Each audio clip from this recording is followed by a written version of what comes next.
Now, I cannot wait a moment more, ladies and gentlemen, because my guest tonight has spent 4 decades entertaining us. His radio show is exclusively on Sirius XM, and his new book is called Howard Stern Comes Again. Please welcome the king of all media, Howard Stern.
How about another song? No, so we'll get you on the... Another song? 3 acts. We'll do every act. Give me a nice beat, and I'll sing. Yes. I'll sing. And now I'd like to do a song.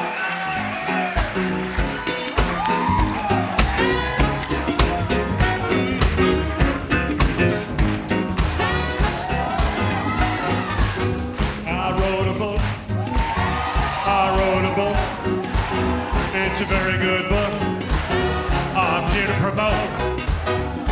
here to promote my book. I'm gonna talk to Stephen. It's gonna be great. I got the band. I interviewed Madonna, Paul McCartney. I interviewed Stephen, Jimmy, and the other Jimmy. And Ellen DeGeneres, Rosie O'Donnell, Howard Stern comes again. Howard Stern comes again. Howard Stern comes again. That's it. Beautiful. There it is. I don't do that a lot. What a band. That band is like a Ferrari. Unbelievable. You got it? Yes, thank you. How is everybody, okay? Stephen. Welcome to the Late Show, Howard Stern. Thank you. One thing you have not changed since David Letterman was here, it is freezing in here, am I right? This is comedy weather. I need a throw blanket or something. It's unbelievable. Why so cold? Thank you, by the way. Thank you for stopping by on your way to the funeral. I know. Well, I thought I looked good. Yeah, you do. You do look good. You know what happened to me? Lifelike. I would describe you as lifelike. You know what happened to me? You look like you're just sleeping. I did 4 years on America's Got Talent. I was on it once. Right. And yeah. I was like, you know, I should get a new wardrobe. I'm going to be on television, on a network television show. I was all excited. So I went out and bought a bunch of suits. Yeah. I got them from John Varvatos. You know John Varvatos? Very, very popular. You don't know him? I don't know. Yeah, I mean, I barely know him. Yeah. But he's fantastic. And I bought these suits, and now they sit in my closet. Because I left America's Got Talent because it was basically silly. I was judging singers. I don't sing. No. You know, I mean, what am I doing? You have ears. Oh, I would go out there. I would go, oh, you're terrible. You can't sing this and that and the other thing. And I was like, oh, well, who cares if I ruin their career? I'm interesting. But, I mean, it was fun for a while, but, you know, you get it. But you write about that. You write about that in the book. In the book. Yes, that Howard book. Stern Comes Again. Stephen. You write about being on, what's it called? America's Got Talent. I did that. Talent. Turns out Yes. America didn't have that much talent. Yes. But that you were like kind of as a way for you to be Santa Claus, to be a nice guy. Yeah, it's a very funny thing what happened to me on America's Got Talent. Here I was fart man. People were scared of me. Children would run from me when I was in the room. Sure, sure. And then I go on this family-friendly show, which I thought would be quite shocking. If I went on a show and I was like this teddy bear, you know what I mean? So the weirdest thing happens. I start going to restaurants with my wife the first year America's Got Talent is on. And suddenly people are coming up, can my kid sit on your lap? Like I'm Santa Claus. Wow. And I go, what bizarro world are we living in? Do these parents know what I do for a living? Wow. And are they blind? Because you do not look like No, you look like a disturbed uncle. I do. I scare children, Steve. Yes, I know. But all of a sudden, I was sort of family friendly, and I actually kind of got off on it, and it was fun to do for a couple of years. But that's enough, you know what I mean? I went back to being a monster, and I'm fine. All right, anyway, never mind. Let's talk about my book. Let's talk about your book. Okay. A collection of your favorite interviews. As I said, mine's included because you wanted to sell a few. Right. I said last night, and I mean this sincerely, you're maybe the best interviewer I've ever had the honor of being interviewed by. Thank you. You and Terry Gross. Terry's really good. Yeah. Terry Gross. What's the key to a good interview? What do you think the key is? Is it agenda or is it improvising with the guest? I think there's three key things, and this is why I wrote the book. And the book is quite serious because people had said to me for years, hey, you're a good interviewer.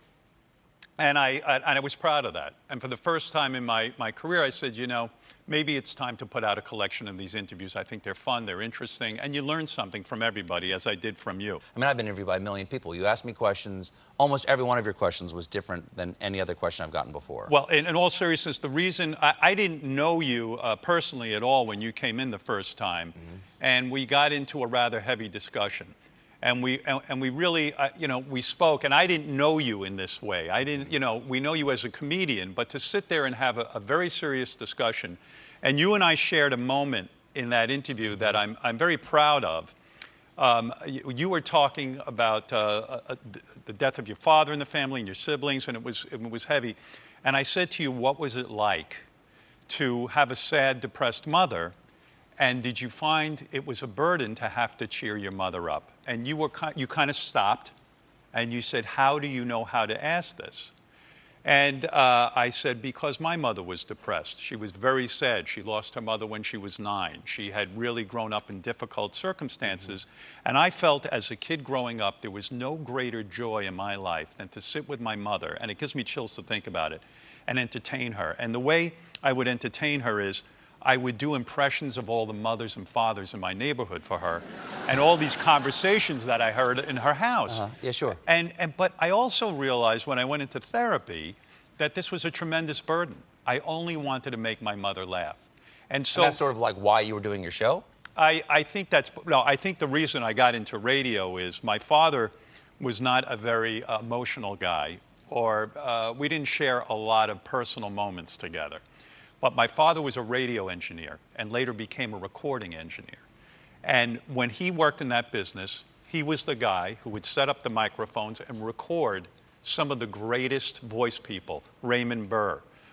He would do commercials. He would do Tennessee Tuxedo cartoons with Larry Storch, who was a great comedian, Don Adams.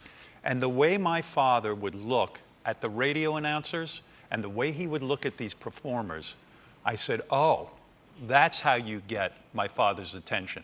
When my father would listen to the radio, he'd listen to this guy, Bob Grant, who was on in New York. My father would, shh, be quiet, Bob Grant is talking.